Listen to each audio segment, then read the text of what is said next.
everybody. Welcome. This is Neil with Portal to Ascension, here with Alan Steinfeld of New Realities, and welcome to the Galactic Origins panel.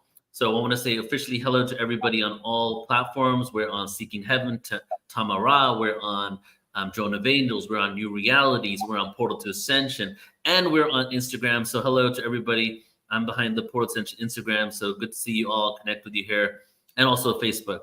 And we're also going to be putting this on our podcast, Portal to Ascension Radio. So I got to acknowledge everybody across all the platforms because it's going to go many places here. And what we're going to do today is, this is the first of 3 panels. Okay, today we have the Galactic Origins panel. In a couple of hours from now, we have the Ascension panel. And then in a few more hours after that, we have the Extraterrestrial Experiencer panel. Okay, unfortunately, only 1 or 2 of the speakers that we had for this panel will be joining us today. Some things came up, but the show must go on, so we're still going to have a conversation here. And I want to let you all know that tomorrow, obviously, if you're watching this in the past, it's different. Tomorrow, if you're watching this in the future, then this is in the past, which is January 12th. So for everybody on the podcast, everybody tuning in, what I'm going to speak about now is an evergreen event. You can tune in at any point. You can go back and check it out, sign up, watch the replays. And this is the Ultimate Star Beings Conference. We're going to be live for 4 days, January 12th, 13th, 14th, 15th, Friday to Monday, 8 hours a day, 33 presenters. And you just saw the trailer. Of course, if you're on the podcast, you only heard the trailer.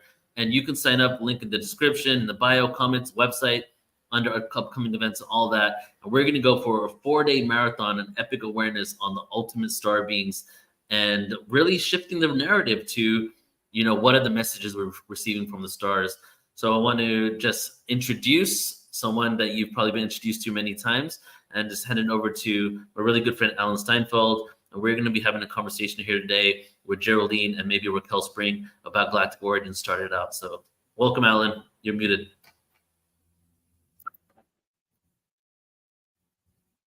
Thank you. I always like I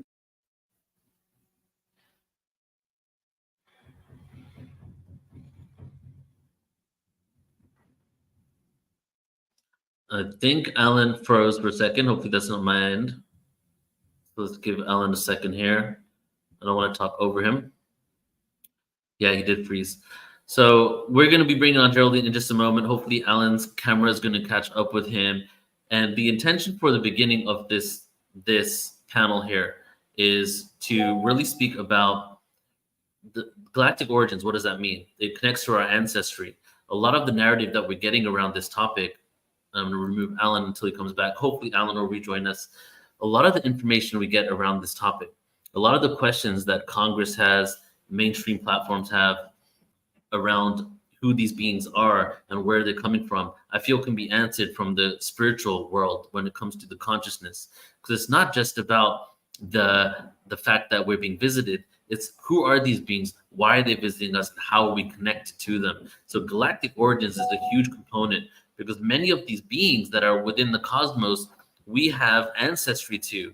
And not only are they, I feel, countless, maybe thousands or more, maybe even infinite experiences, agendas, interactions with interdimensional beings and extraterrestrial beings on this planet, but many of the beings that are watching us now have a vested interest in our experience here on Earth. And that, I feel, is because of our galactic origin. So it's a really great way to start this entire panel out. Plus, every single year on Portal to Ascension, I come up with a new theme for the year. And the theme for this year is Galactic Origins, right? So what would be a better way to start with the panel on that? And we're going to be having a lot of events throughout the year in relation to that topic. So let me check to see if Alan's here. No, he's not. So what we're going to do is just going to go ahead and start the conversation. And we have Geraldine Orozco in the house. So let's go ahead and bring Geraldine on. Hey, Geraldine, welcome.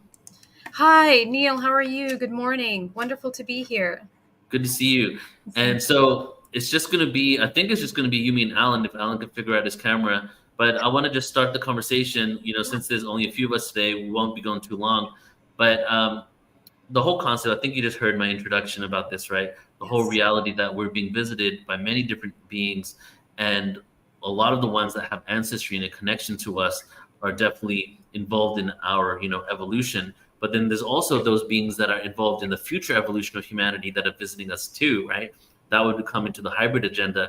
So I'd love for you just to begin sharing your perspective on what is going on and how our galactic origins is connected to this evolution in consciousness. Wow, yes, it's such a big topic. So really what we want to kind of remember, and what's coming up a lot to people, is that more people are going to be remembering their contact. More people are remembering their contact just because of the nature of how we're doing in general, just the vibrational frequency of what we're moving into collectively.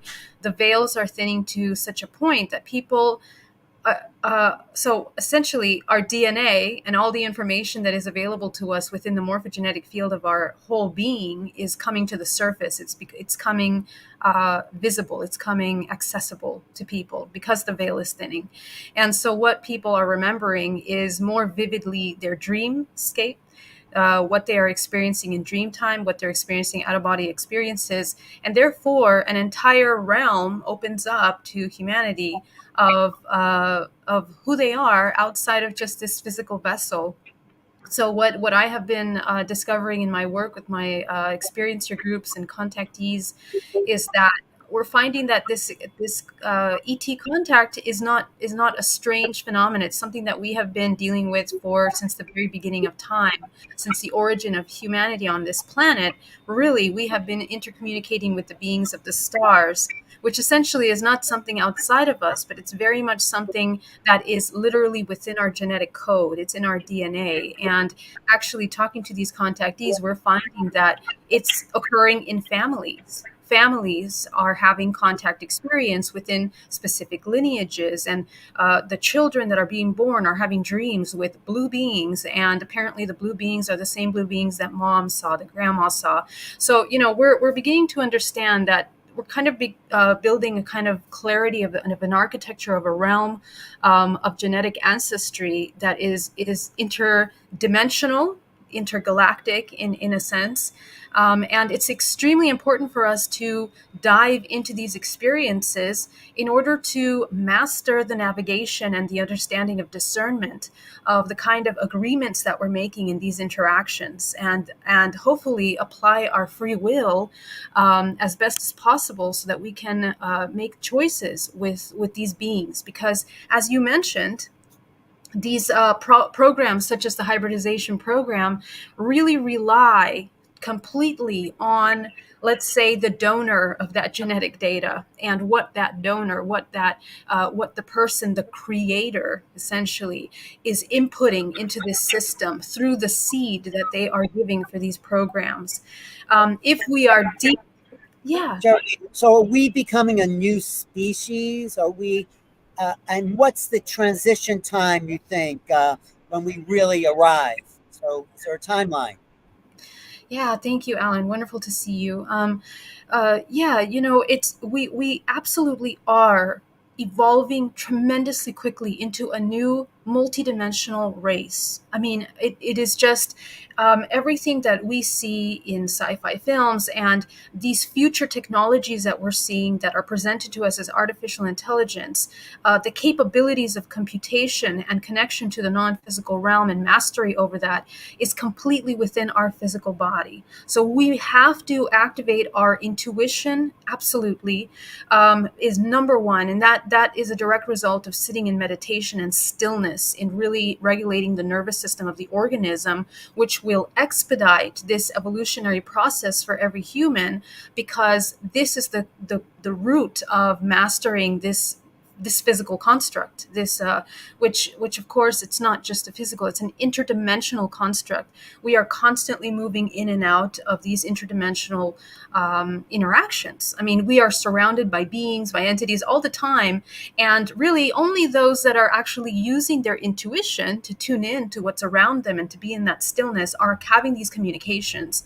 And what we're seeing is that a lot of these hybrids, of course, you and I, we are hybrids. That's the thing we have to understand, that as hybrids, as descendants of these lineages, we have encoded many gifts, many abilities that are running down these lineages: Pleiadians, Arcturians, reptilians, Lyrans, all of these species that are contributing to creating a human and are we are accessing the tools of these lineages to become the new humanity that we're becoming, which is the timeline is going to be catapulted in the next 10 years tremendously, but it really is up to us that we quickly flush out matrix programming out of our subconscious mind so that we can begin to prepare this vessel for this kind of technology that is meant to bring us forth in this new state of being. What are the matrix programmings, and how do we know when we have it?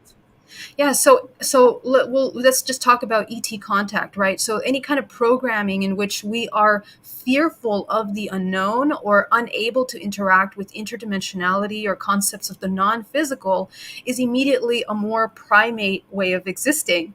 That essentially it's a vibrational frequency. So we need to refine that frequency from being very finite and very one-dimensional to becoming interdimensional, and that's very much a process of learning how to regulate the nervous system, programs of limiting belief systems around our emotions, our ability to create and manifest. So those are actually very important, because when we're confused about our ability to manifest, it really creates stagnation in the entire vortex spin of this organism.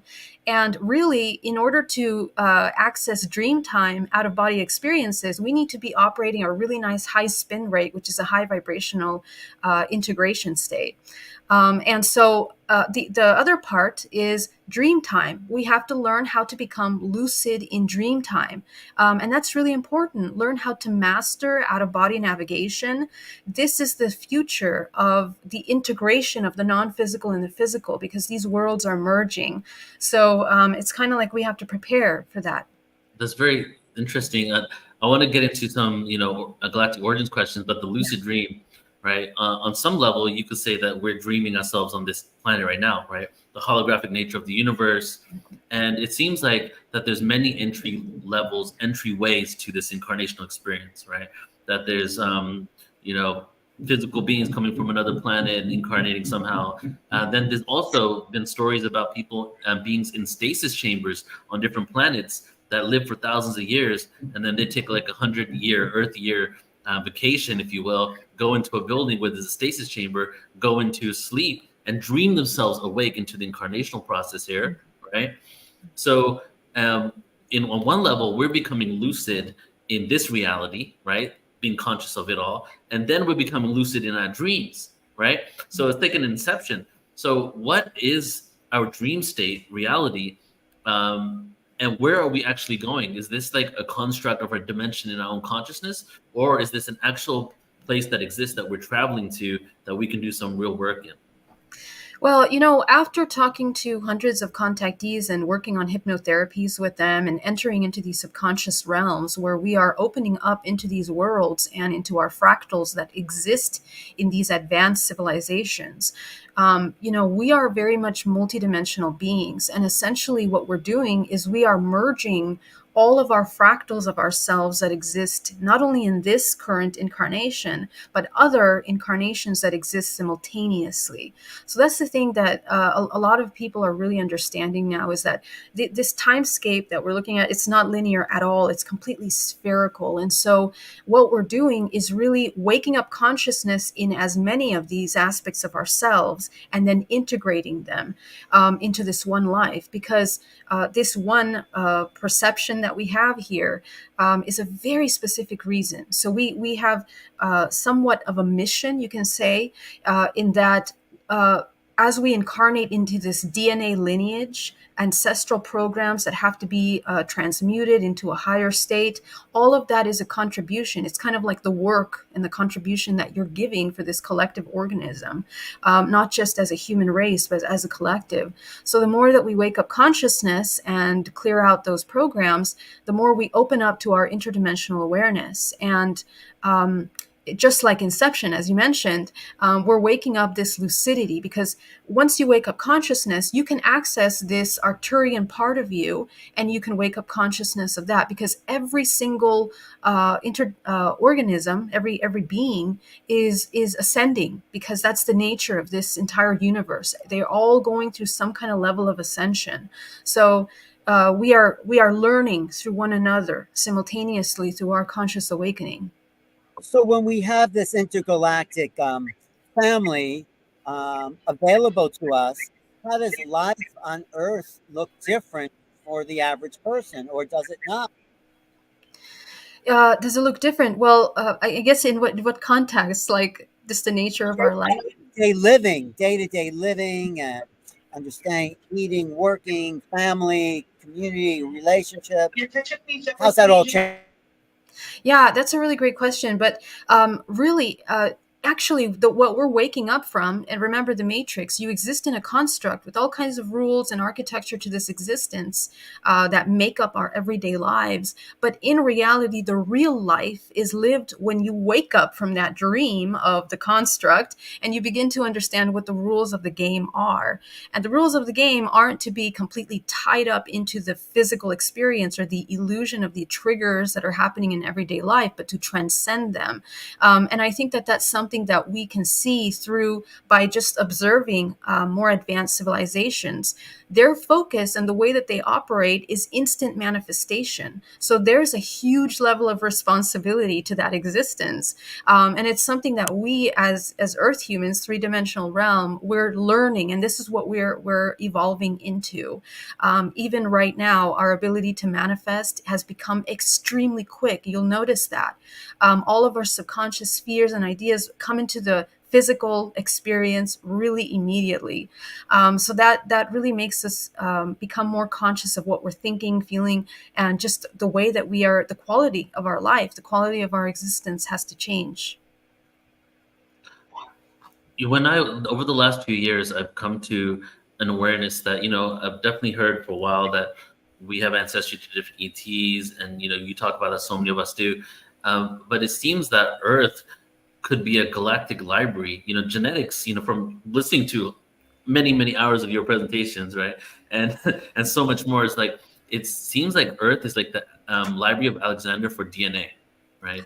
And that all these beings throughout the cosmos has donated DNA to this experiment on Earth. So my theory now is, and I don't know because I'm not all knowing in this limited bandwidth of frequency, but my feeling is that maybe every being in our galaxy has donated DNA to this Earth, because in some planets, in higher dimensional planets, we only hear about one or two species there. And it doesn't seem like the thousands, or hundreds of thousands of species that we have on this planet is a common factor throughout the cosmos. So is it, in your perspective, has every being in our galaxy donated DNA here? Is Earth an experiment on all these beings that we have ancestry to, donating DNA to see how we can work together? Yeah, well, I think that, and just to shift the perspective for just a moment, if you can think of species more of vibrational frequency rather than just species, kind of get an idea of how this is kind of functioning, just from my perspective. We are a collection, amalgamation. We are a product, and we are an expression of many vibrational frequencies. And those vibrational frequencies are encoded in DNA, which then project into a physical hologram, which is this physical body. We hold within us everything that is in the immediate organism. And this is kind of like the nature of our organisms too. When we look at the cells in the body, the cells of this one hand, all of those contribute, and they all intercommunicate with the rest of the body. So if you think of the galaxy and universes, we're also intercommunicating through this quantum non-locality. We're all interlinked and interconnected as one. If you think of an organism being one, all of the species then participate through that vibrational frequency to create this genetic lineage. But I do believe that there has been some kind of genetic modification of some kind in order to produce, and I do believe that it's a natural genetic modification as a product of evolution to produce the kind of organisms that we embody. So the human race, and there are hundreds and thousands of humanoid races, not just the human race, that we interact with, that are our cousins, essentially. And then from there are hundreds of thousands of reptilian races, hundreds of thousands of gray-like beings. Also our cousins. Yeah, exactly. Yeah. Because when you look at genetically at our own gestation process and the way that we evolve, we kind of go through each one of those different phases of these different species. They seem to be like organic genetic archetypes that we are kind of evolving through. And I believe that the kind of physical body is really a product of the dimension from which these beings are emerging from. And then the kind of the activities or the way that they exist, just like humans, really depends on their vibrational frequency. And of course, every dimension has many ranges of vibrational frequency. So that being said, the beauty of the human race is that we have the ability. Now, how does DNA work? DNA is like a portal that when you activate the DNA, when you activate these subconscious unlocked points in your own morphogenetic field, you literally have a gateway to this entire species that is within your genetic code, and you have access to that information. So the human has become extremely important as being this library, per se, of genetic data that we are, and we are contributing to creating more hybrids in dream time and in many lifetimes that are actually incarnating in our planet now.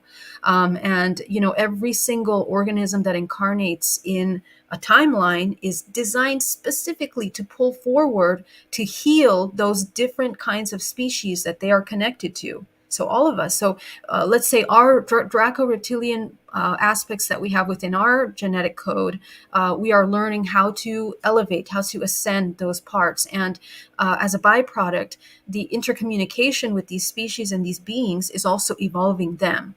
So I do believe that we have that genetic data in us.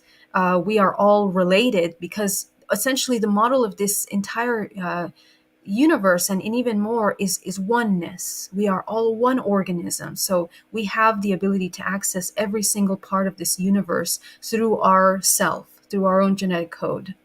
Right. And you said a key word there. You said healing, right? So and that's the whole other thing that I'm believing now too, is that and I don't mean this in a victim way, but it's kind of like a funny thing, is that Earth is like a mental hospital for galactic trauma processing.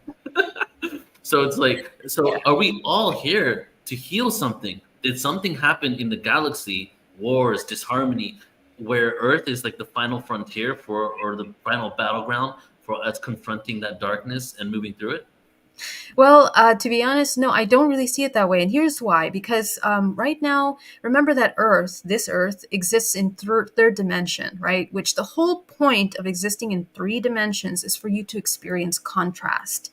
So actually, only within everything that exists within third dimension is experiencing contrast and experiencing separation. Okay, so wars, hate, anger, separation, killing, death, all of that is a product. It's an expression of separation. So all the organisms that are participating consciously in the 3-dimensional realm experience of separation, their journey is essentially to return back to unity. And so, that's kind of part of that evolutionary. And every single organism in any dimension that has experienced a 3-dimensional realm is essentially learning how to go from separation into unity. How do we know this? Because the organisms and beings that exist in higher planes, let's say 11th dimension, they don't really exist in that construct of separation anymore. It is more unity. And every higher dimensional octave that you enter into, it is more unity, more unity. So the lessons of separation or wars are different. These concepts of wars are very much a 3-dimensional concept. They're very much our own filter of perception. Because as you get higher up into those higher dimensions, it's really a completely different thing. It is about let's say instant manifestation and let's say those very subtle internal thoughts and wars that resist against each other. That can be their entire evolutionary existence and testing. So I think that there are many levels, and this is why waking up consciousness and navigating dream state is so important, because the sooner you realize that, the quicker you move out and you can ascend and recollect your fractals in this human experience to begin to navigate higher dimensions. And this is important for death, because at the time of death, everything that you've activated throughout your entire life will help you choose the next dimension incarnation in which you participate with the collective. So this gets interesting into some topics about what happened in the cosmos before we got here, right?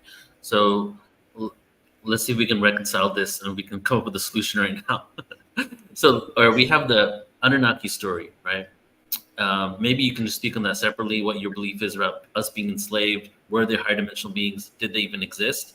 And then we have the whole story of Lyra, right? The Prism of Lyra book, the incarnation into Lyra, and a whole story about how it became disharmonic, and then there was wars in the galaxy, in the solar system, and then they moved out into the rest of the cosmos, and humanity started colonizing other solar systems. And we also have the stories of the Wars of Orion, which some call the DNA wars, right? So from the technology that these beings had and the awareness, it seems like it's a higher dimensional experience. So you're saying third dimension is a war-like reality, not those higher dimensions. So can you kind of speak on what happened in those situations? Did they even occur? Did those wars occur? And were they in a lower dimensional experience? Yeah, so from what I have seen from my perspective, yes, there have been certain kind of wars, and there are always wars per se, but these wars exist within the 13 dimensions and under that are participating in the experience of the three-dimensional construct. So in other words, let me just get clarification. Yeah. So 13th dimension and under is still part of the third dimensional construct because Yeah. physicality is? Yes, because and it's kind of hard, but they're in every dimension. Okay, so there's an overlay dimension, and then there are subdimensions. There are frequencies within those dimensions, because this is how let's say light refracts. Or this infinite potential refracts and self-organizes within a construct, and so it organizes from lowest frequency to highest frequency. And so let's say that in order to exist in the three-dimensional construct of duality, there are 13 dimensions, and probably more than we know, that are participating in the experience of this construct. So within those 13 dimensions, there are higher beings, there are lower beings, but they all operate by the laws of the duality, that exist within this construct. So in other words, construct or anything having to do with separation, wars, those kinds of things are definitely going to exist at different levels in those different dimensional participations or influence. So these Anunnakis, Lyrans, Orions, all of these different races that have participated go through these different kinds of wars, and all of these wars that we're mentioning are things that are extremely kind of like old, and yet they exist in the history of our humanity, but they don't necessarily influence what we're capable of doing right now at all, really, because they're kind of like a historic point that have occurred in the past, a long time ago. What we're going through right now, but and what I mean by time being a long time ago, it is simultaneous, but it's at the far reach of where we're at evolutionary right now, which means that in this moment we're extremely evolved away from those wars to the point where the human now has evolved to a point of awareness and sovereignty over their genetic I guess their power to have control over their genetic information. And I think that's why humanity is waking up awareness to the hybridization program. They're realizing, we're using ourselves, we are participating in these hybrid programs. And then what is my contribution to that, and how does it work? So, I have seen from the origin of time the story of the Anunnakis, which is, the original story of the Book of Enoch, for example, where Source experiences that separation and then breathes life into Yaldabaoth into the, Archons, and then the Archons into the Anunnakis. And then from there is kind of a ladder from where this Source, again, self-organizes into these different frequencies. And those frequencies are species. Those are the species, what we know as species, vibrational frequencies of consciousness. So the way that I see it at this point is that we have evolved and intermixed so much with so many races that in reality, we really should only look at it like vibrational frequency rather, because we're kind of an amalgamation of all of those. And so we are completely moving out of the concept of war. However, within these 13 dimensions, there is still a lot of manipulation as a result of people's lack of consciousness and waking up from this matrix. So in dream time, we are becoming aware of the fractals of ourselves that are enslaving ourselves as a lack of consciousness. We participate in these military programs, in these programs of being on different planets like Mars, and we're part of these government because those do exist. I mean, they are all run by these shadow governments that run not only planet Earth but other planets in this system, that are playing out these militaristic programs. So they do exist, and there is a darker aspect to hybridization as well.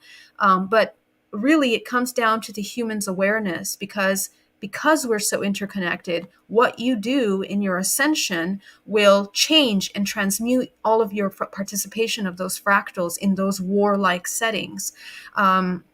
I have a lot of clients that, they become aware of themselves being on Mars as part of these warlike terraforming, all these kinds of programs that they're doing. And once they wake up consciousness, they shift the narrative in that life.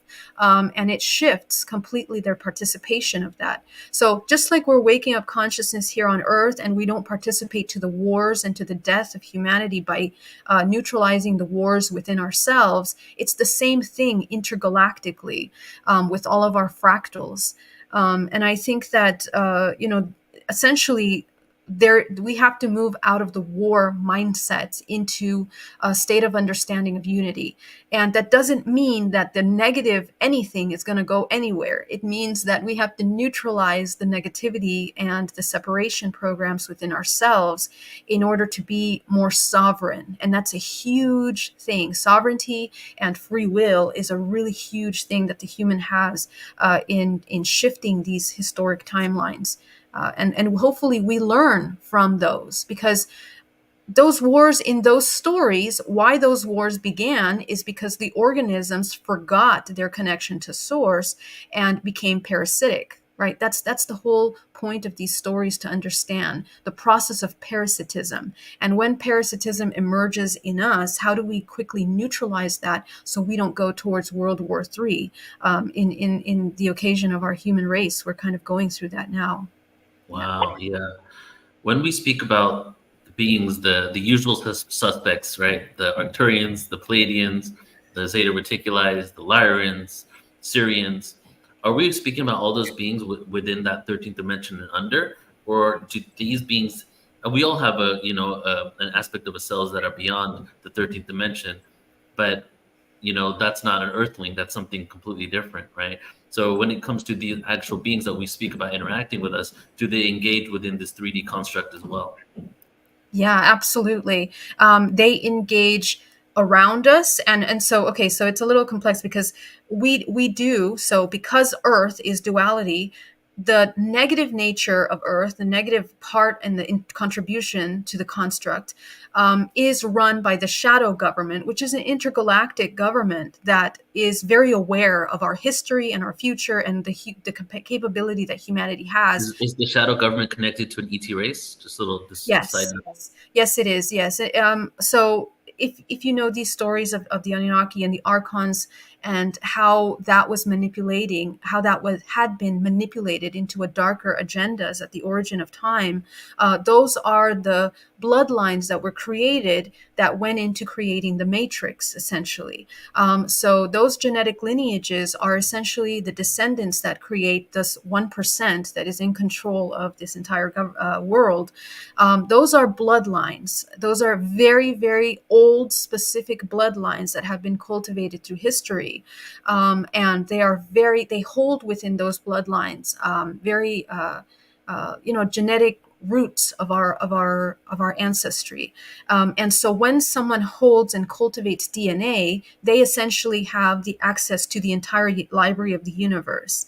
But since we're evolving into a higher octave as a human race, we all have access to that now. We're kind of moving out of the dark ages where we didn't understand how multidimensional we are. We are now waking up, and it's not just it's that more of us are waking up. So this information was always available to humanity for those that searched for it, but more of humanity is now coming into this awareness. And so we're kind of essentially this shadow government that is playing out these roles, it's kind of like we are rebalancing that imbalance. Okay, and remember, everything is cyclical. So if you look at our history, the world history, we've gone through these cycles before. We've gone through deep moments of unconscious hypnosis states of sleep, and also we've gone through heightened states of awareness. We can look at the Mayan civilization, the ancient Egyptians. We can look at Atlantis, all of these ancient civilizations that have reached these high peaks of technology and consciousness. We're entering another one of those cycles now. And so for that, these shadow government parts of us, we have to proactively work in dream time and in waking state in the contribution to those. I want to ask about the shadow government. Isn't disclosure part of exposing?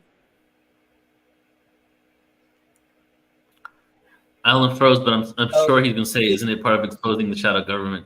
Oh, you're back, Alan. Go ahead, finish your question. Are we exposing? Disclosure is the process of exposing the shadow government, because we're seeing the Pentagon's relationship to ETs and corporations, and they are controlling our minds. So talk about disclosure in terms of shadow government and the progression of people standing up for themselves. Yeah. Well, to be honest, the way that I see it is that actually disclosure, the concept of disclosure as proposed and presented by the government, is very much actually part of the shadow agenda. And here's why. Hear me out. Because in reality, if we go back to our ancient roots, if we go back to sitting and reconnecting with ourselves, we already know deep inside of us at some point, once we deprogram the indoctrination that was created by the government to make us believe that we are not interdimensional, that there are no ETs, that there's no shadow government, that is all of those misconcepts of reality are a product of shadow government to begin with. So the concept of disclosure is really them saying, okay, we're at a vibrational point where we can't hide this information anymore. We have artificial intelligence now, ultra massive computing information in which we can't hide all of this stuff that we have been trying to suppress. And now the natural organic consciousness is coming to the play now, in which we are already accessing this information. So really, we really are the ones that are waking up consciousness and disclosing for ourselves reality. And, inevitably, because of this heightened level of consciousness of in humanity in general, the entire human race, all of that darkness and stuff that have been suppressed for a long time is coming to the surface. And we are contributing doing that. The internal work that we do for ascension is essentially the same that is happening external to us. It's mirroring. Right. You spoke just a few moments ago about cycles, right? It's interesting because you cyclically picked up on it, because I was literally thinking about asking you the next question about the cycles of time. You've heard this whole concept that we go through cycles of time, 4 ages, right? We go through evolution, devolution. So, it's the Great Year in the Maya and many other cultures, 25,900 years or so, right? So what this supposedly connects to is the evolution and the remembrance of humanity, where we even get to a telepathic communication, and then the devolution, where we start using external tools to do things that we can do internally, also known as the external Merkaba, basically relying too much on external tech. They even speculate this was happened with Atlantis. So my question is that, if we've been having these 26,000 year cycles and we do a lot of events on this, like how many civilizations have there been we don't even know about? How many resets have there been? In your opinion, are we going to get to a phase where we break free from the cycles so that we stop having to reset, we stop attracting cataclysmic disasters, and we continue an evolution and eventually become the ETs to other planets? Like, is that what our future is destined? And how do we know that that's happening instead of the continuous resets? Like, what's your opinion on that? Well, my opinion is that we absolutely are doing that. And essentially, it's up to us. It's completely up to us if we want to continue incarnating in this construct. This is where, in a sense, we have the free will. So, my belief in some of these things is that we actually don't really have free will, because we are deeply, as you can see, as all these conversations, we're deeply interconnected with many systems. And we are interplaying with them, and our choices that we make here on Earth are influencing and contributing to changes in other galaxies with other species, because we're so deeply interconnected. So just like we're cleaning up the ancestral choices that grandma, great grandma, great grandpa have made, that have literally brought our vessels, our physical bodies, into manifestation, into the incarnation of this current lifetime, to break patterns of suffering, ancestral cyclical trauma down our ancestral lineage, we're doing the exact same thing intergalactically. We are ending patterns within this matrix construct in order for us to choose to experience something else. Now, there are some souls that have chosen to incarnate in this three-dimensional plane in which we experience duality and separation for millennia, and that's part of their journey. That's part of what they have chosen. Some of them have already become conscious of how to elevate and leave this construct, but they choose to come back. And then there are some younger souls that don't understand that when they raise their vibrational frequency as a result of deprogramming and integration of their fractals of themselves, interdimensional fractals, they can then choose at the time of death to experience a higher octave of experience. Now, that being said, we are all moving, always ascending. We are all ascending. Every single organism that exists in 3 dimension or any other dimension is ascending, because the nature of this entire universe in any dimension is ascension. And ascension means that we are evolving higher octave. We are experiencing higher octaves every time, every day, every moment, every lifetime. So I believe that the way that we exist within those cycles and the cyclical nature of this construct is completely up to us. And as you can see in this construct, when you fall out of alignment in vibrational frequency to this dimension, you essentially get sick and you die. You basically dissolve, and then you go back. That's a mechanism that we have to be very aware of. That when our activities become counter creative, the organism recycles. Okay, so that's why it's completely up to us. As long as we understand the laws of the universe, and as long as we understand the mechanism of cyclical patterns, cyclicality, I guess, or how do you say that word? To say that these cycles are cyclical, there's certain laws and mechanism to that. So every single organism is existing, and the higher dimension you go, the longer your existence becomes, right? So these beings in higher dimensions, they're existing thousands of years. Their lifespan is thousands of years, not just 100 or 100 years. So the choices are shifting, and the responsibility of that existence also changes. What you're saying then, part of what you said is that, so it's not really predetermined.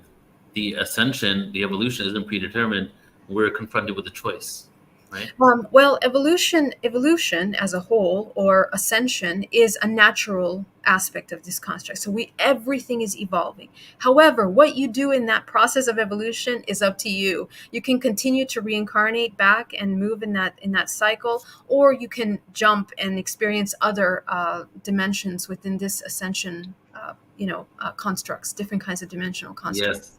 There's a quote, and even the Rig Veda has something about this, but the quote is, the destination has already been chosen. It's the journey that counts.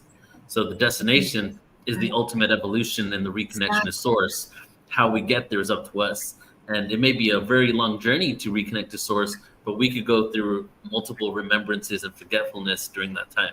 Is that correct? Yeah. And at the end of the game, it's really about the experience, because this organism is learning through us. It's experiencing through us. If you look at the bigger picture of it, every single organism is just an experience, and there's wisdom that is gained through every lifetime that is massively contributing to the library, the genetic library of all species that are existing in this universe. So, okay, as we close out, Geraldine, Yeah. love to leave it on this question here. So, what are some things that we could realize about our connection to the cosmos and different ETs and races? What are some of these things that we're going to begin to realize in our future, right? Or, as we realize that we're connected to the cosmos, our consciousness expands, and these ET races, are we going to understand our galactic ancestry? Are we going to meet people that are our descendants and our ancestors? What do you feel is in store for us? Yes, I think that it's our very important responsibility to become aware of all of these fractals of ourselves, within ourselves, through ourselves, because this is how we experience everything. Everything is a projection of ourselves in this holographic construct, and so. In order to try to access as much truth as possible, we have to refine our filters of perception to be able to see truth as much as possible. And so in order to see that, deprogramming of limited, one-dimensional thinking, that has to change, and in the ability to access and navigate your physical life as interdimensional organism, that has to change. We are constantly meeting each other, interdimensional fractals of ourselves. In fact, this entire world, it's constantly self-organized. So you and I, we have history together, many lifetimes together. Every single person on this panel, watching this panel right now, we all have genetic data in resonance to one another. So the law of resonance plays a really huge role in the kind of experiences that we have and the information that comes forth to us. Even if it's something that may feel that it doesn't resonate at first, it's going to turn on. It activates something subconsciously within you that later on you will have access to as a portal of information. So essentially, we're kind of waking up each other with these experiences. And in dream time, the more lucid you become, the more these experiences, out-of-body experiences, become clear to you. And remember that this is something that all the ancient civilizations have been training, is to wake up conscious and lucidity in dream time to prepare for death, because the bigger picture of this is the integration of all your fractals as you become one again, as you return to that embodiment of source. So I think that we must practice meditation, must practice lucidity, waking up consciousness, so that essentially we're becoming friends with the unknown. That's the number one thing. And the end goal is not to connect with all your ET parts necessarily, but it's to discern. It's to discern and to be able to become aware of the agreements that you have made in these species that you are making constantly with your choices. So it's like this, it takes you up to another level of spiritual maturity, mature existence, essentially, where you become a citizen of the universe, and you are interacting with respect, with love and compassion, not only to your own family, but to this intergalactic existence that you are part of. Definitely beautiful. And as you're saying, integrating fractals, I'm feeling like that's kind of what soul retrieval work is, right? We're parts of Absolutely. our souls that we're integrating. And I don't know if it happens many ways, but I know for sure through disassociation and trauma in this world, parts of our souls leave in order for us to not have to deal with the pain of what That's is occurring to us, right? That's Coming from experience of having a lot of traumatic experiences as a kid. So it's ultimately, we're all doing soul retrieval on this earth, right? Reintegrating with ourselves. And then we can be those 13th dimensional or lower or higher beings living in a 3D construct, but tapped into those dimensions of awareness so that we can pull the data and the expanded perspective into our physical incarnation. Exactly. You said it perfectly. Yeah, Yeah, it's so beautiful. beautiful. Thank you. Geraldine, I love you so much. I love Thank you you so too. much. Thank you so Thank you much. for being here. Yeah. Yeah. And so we'll be seeing you in a couple days at the conference. Yeah, thank you so much. Thank you, Ellen. Much love. Thank you to everyone that participated. Love you, and I'll see you soon. Okay, Bye. see you soon. Thank you, Geraldine. All right, everybody. So thank you all so much for tuning into the first panel of 3 panels today, right? And again, you know, in my communication now, I always like to make it evergreen and expansive because I know so many people watch these things after we go live. So to everybody on Portal Ascension Podcast, we have I think 100 plus episodes now on Portal Ascension Podcast, Audible, Spotify, Pandora, iTunes, iHeartRadio, blah, blah, blah, all those things. So check it out. If you like to listen to audio, please check out the podcast. And even though the Star Beings Conference is tomorrow, which is January 12th, 4 days, link in the description, link in the bio, link on our website, everywhere you can find the link, we have it there. You can sign up at any time and watch it. It's 100% free, or if you want to contribute a donation, you can go ahead and donate as well. And right now, we have 1,400 people signed up, right? So I'm trying to we have less than 24 hours to get it to 2,000 people. Please help me get that number because we're going to do some mass meditations. There's going to be 33 different speakers there. It's just going to be boom, boom, boom, boom, boom. Entertainment, awareness, disclosure, consciousness, heart-centered experiences. So sign up at portaltoascension.org. And we will be live for all of you guys who are tuning in live. We will be live in a couple of hours with the Ascension panel. Deborah Giusti is hosting the Ascension panel. So subscribe to our YouTubes and all the YouTubes that you're on. We're going to be live on that in just a couple of hours from here. And for everybody on the podcast, tune into the next episode. We'll be live we'll have the recording there of the Ascension panel. And the ultimate final one today is the Extraterrestrial Experiencer panel. That's how we're going to end it. So love you all. Thank you so much. Shawnette in the room. Thank you for your energy. Kyra, nice to see you. Thank you so much for being here. Thank you as well. Tammy Lane. Thank you so much for tuning in. Robert and Mikhail from Glastonbury as well. Hey, much love, y'all. See you in a little bit. Bye-bye.